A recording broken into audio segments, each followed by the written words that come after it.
Hello and welcome to the Yorkshire Geologist. I'm Dan and I want to talk to you today about one of the first things we're introduced to as a permanent concept of the Earth's processes as geoscientists, the rock cycle.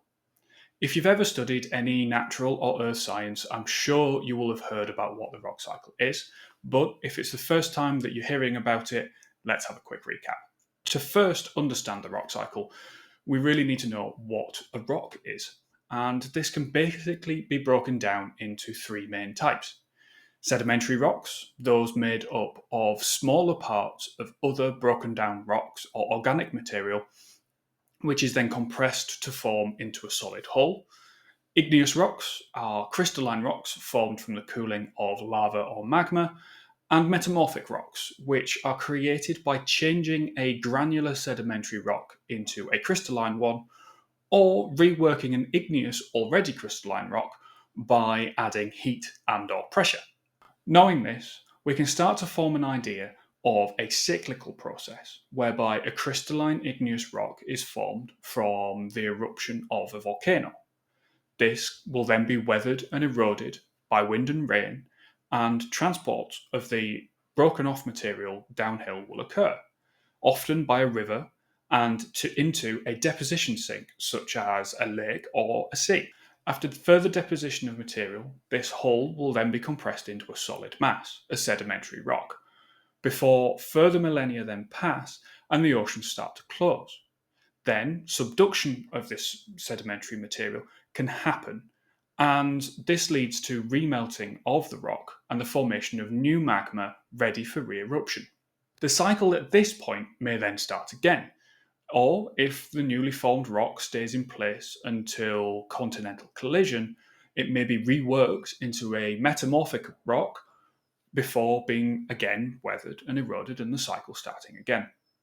So as we can see, the cycle can be modified or interrupted by events along the way, or even have a different origin of material, but the cycle will always be repeated eventually.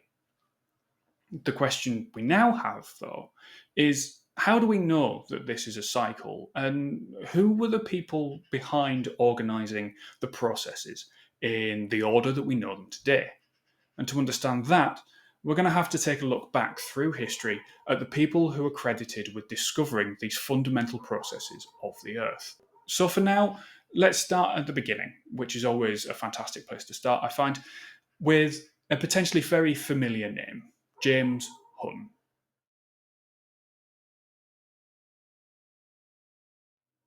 Our first stop is with one of the most famous names in geology, James Hutton, and the birth of our understanding of the generation of sedimentary rocks and a cyclical process.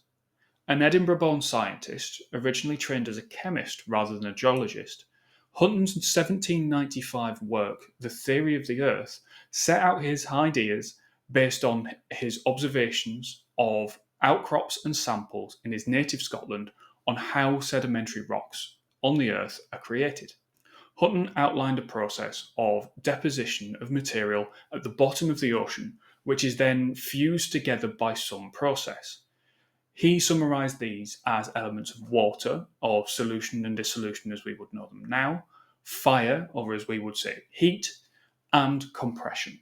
Then, following observations of samples from both Scotland and Spain, identifying evidence of reworking of material within the rock itself, he hypothesised that some force must be responsible for bringing those newly created rocks from the bottom of the ocean back to the hilltop to be eroded. His own observations of unconformable rocks, those horizontally bedded rocks that sit directly above very steeply dipping ones, such as his eponymous unconformity outcrop at Sicker Point in Scotland, also lent a huge amount of support for his theory that something must be moving those rocks around after they've been formed. But unfortunately, with the equipment and understanding available in the late 18th century, he was unable to say exactly what that was. Originally dismissed for his findings, other scientists started complete work both at home in Britain and abroad, which led to more and more support for Hutton's theory to flood in. This in turn further gained him support from notable geologists of the time, such as Charles Lyell, and cemented Hutton's fame for the next 250 years. So that explains in some part how we understand the rock cycle relating to sedimentary rocks, their formation and recycling through uplift and erosion and deposition of parts of older rocks. But that doesn't really explain any of the other stuff. For that, we need to jump forward to the early 20th century and work through some other concepts. A series of huge discoveries for this topic came in the late 19th and early 20th centuries when identical fossils were found on both sides of the Atlantic Ocean. Following this, a series of theories on how this was possible emerged, including one that suggested gigantic land bridges had once existed between the two continents. However, all of these theories didn't really hold much water, and other ideas were searched for, until that is on the 6th of January 1912, when Alfred Wegener, an Austrian scientist, gave a talk to the Frankfurt Geological Society. An educated meteorologist and astronomer, he took a slightly different approach to others, and after looking at a map in a way that is much the same to how I suppose everyone else on Earth has done at one point in time, he realised that the continents looked like they fit quite nicely together. His theory postulated that all the continents previously fitted together in one single megacontinent that he called Pangaea. This landmass then, over millions of years, spread apart to form the shapes we know today. His theory, known as continental drift, as with most other big changes in thinking, wasn't initially widely accepted, but with advances in surveying technology and testing techniques, especially during the interwar and post-Second World War period, support arrived for the theory. This came in the form of works from Alessandro Dutoit on the fate of continental breakup after Pangaea, the identification of continental collisional inputs in rock and mountain forming events from Boris Schubert, the identification of a molten mantle by Albert Holmes, and seafloor spreading research by Harry Hess and Robert Dietz, alongside a host of other research over the years. And with this, continental drift became widely accepted. Sadly, Alfred Wegener never got to see this acceptance of his ideas, as during an ill-fated Greenland expedition in 1930, shortly after his 50th birthday, he and a colleague died on the way back to their base camp. But this identification of continental spreading and the integration of collisional forces creates the basis of an Earth-wide cycle, creating and destroying oceans and mountains alongside the rock-forming processes identified by Hutton. But to see this in its wider context, we have to jump forward to the 1960s and talk about the man that put everything together into a defined context, Tuzo Wilson. In the 1960s, a Canadian geologist and geophysicist called John Tuzo Wilson was convinced by a series of publications to change his mind. Going from being staunchly against the idea of continental drift, his work changed to focus on conglomerating what was known about that theory and arranging it into a logical order of processes.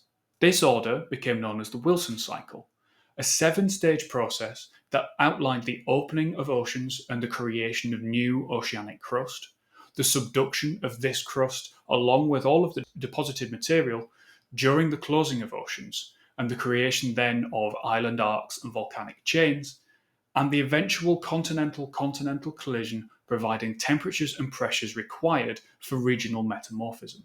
More recent work has added an additional step, as we will see, but for the general cycle, this has remained pretty much the same as when it was first described in the 60s, and the stages within that are as we will now see. Stage 1, the Rift Basin. This initiating stage of the cycle is where extension is dominant within a continental landmass. This movement causes a thinning of the crust itself and is expressed at the surface as a wide valley, as is seen currently today in the East African Ridge System. This valley acts as a basin for the deposition of eroded material from the valley sides in a river or a lake environment. During stage 2, the young passive margin, extension continues, progressing the width and depth of the valley, allowing it to flood extensively and for marine sediment deposition to begin. This leaves two separated continental landmasses on either side of a shallow sea. At this point, the area in the middle of the split is thin enough for the breakthrough of molten mantle and the creation of new oceanic plate basalts. Currently on Earth, these processes are present within the Gulf of Aden between Africa and Asia. Moving into stage 3, we reach the mature passive margin. This is still dominated by extension, with the boundary having developed into a full-blown mid-ocean ridge, showing all of the hallmarks of seafloor spreading that we currently see occurring in the Atlantic.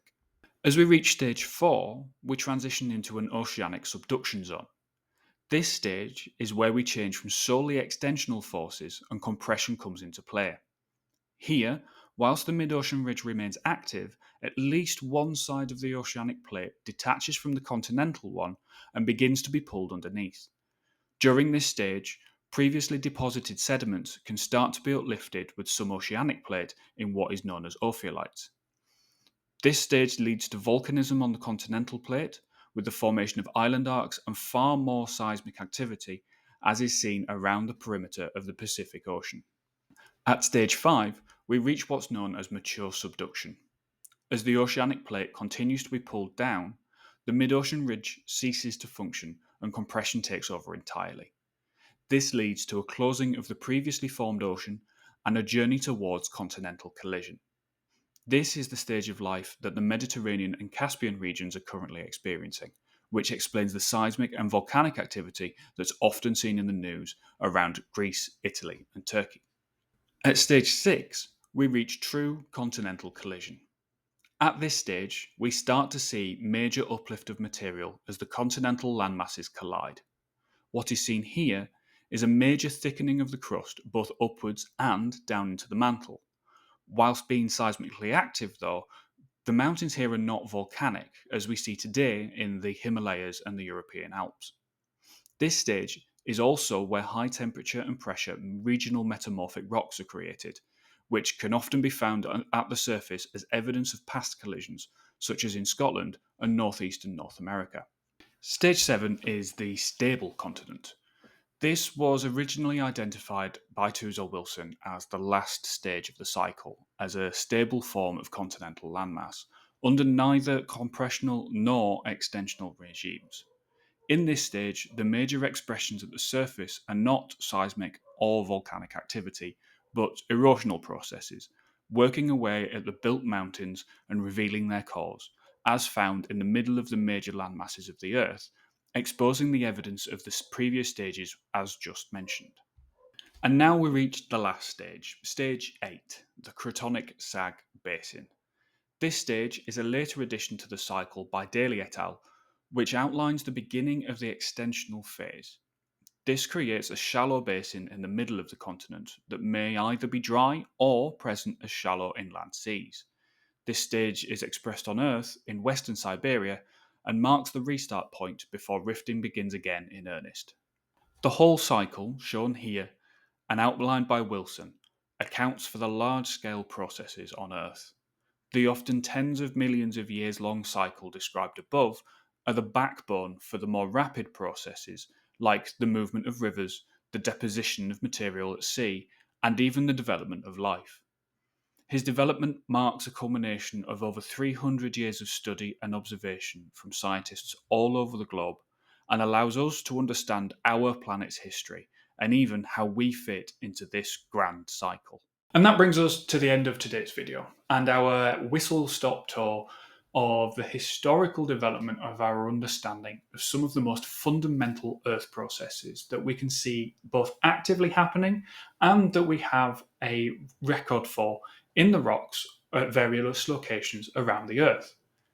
I also think it's a testament to seeing things in science, as in other areas of life, from a different perspective, as a lot of the major breakthroughs we've looked at today haven't come from classical geologists. They've come from chemists and meteorologists that don't necessarily have the same preconceived ideas as their peers. So if you are facing a difficult problem, maybe don't feel afraid of taking a step back and coming at it from a different angle. Who knows? You might have a major breakthrough. I also hope that this has left you with a bit more understanding of the context of the smaller scale rock forming processes and how they interact with the much longer cycles outlined by Tuzel Wilson, and left you wanting to know a bit more. If you do want to know a little bit more, I've left a list of references in the space down below. And if you do have any questions or constructive criticisms, I am very new to this, please leave a comment below, and I will do my best to answer them either directly, or if they're a fantastic idea, I'll make another video on them. And if you've enjoyed this video, please give it a like and consider subscribing to my channel. Thank you very much, and I'll see you next time on The Yorkshire Geologist.